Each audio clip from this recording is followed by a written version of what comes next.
through to the 5th round of the UK Open. Wasn't your brilliant best, but got there in the end? Yeah, I mean, it was one of those games I just had to win, get through. You know, it was a game that you couldn't get. I couldn't get any fluency. I couldn't get any momentum.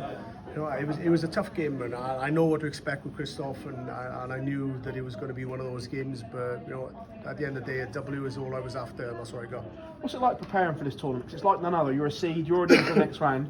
Normally, you've got a rough time when you're going to be on. The schedule's out, but you haven't got a clue, have you? Until No, right exactly. the last minute. And I said to my missus earlier, I predicted I might be on main stage and probably second, third. So I sort of, you know, predicted that I could have been playing at a certain time, but you never know. You could be on first, you could be on last, you could be on main stage, second stage, and Johnny Clayton board 8. So yeah, it was this tournament is difficult. You just got to try and prepare the best you can, but it's not easy.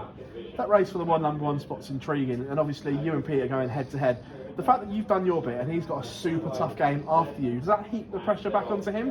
Not really, because I haven't done my bit. I've got to get the final. So, you know, Peter, even if Peter loses and I don't get to the final, he still gets number one. But I know in his head he doesn't want to win it that way. He doesn't want to go to number one, having lost and me lost and just handed it to him. I know he wants to win a tournament and then become world number one, and then he probably does. He does. If he gets it, he deserves it anyway. He's a great player, and yeah, hopefully I can win this one and just fend him off for a little bit more. What was confidence like? Obviously, didn't go according to plan in Exeter in the Premier League last night. But was the plus point you got here early? Yeah, but I knew though. Sometimes when it was a little bit cold and I wasn't 100% on the stage, but I knew what it was, and you know, I came here and I prayed that it was going to be warm, and you know, my room is warm and this place is warm, and yeah, I played all right tonight, but I've got to up my game. But yeah, I just wrote last night off because of the circumstances and you know, and what it was. It was a little bit cold, but yeah, I'm ready for this one. Your record overall in my head is very, very consistent. That must hold a good place with you, knowing that you can come here and produce.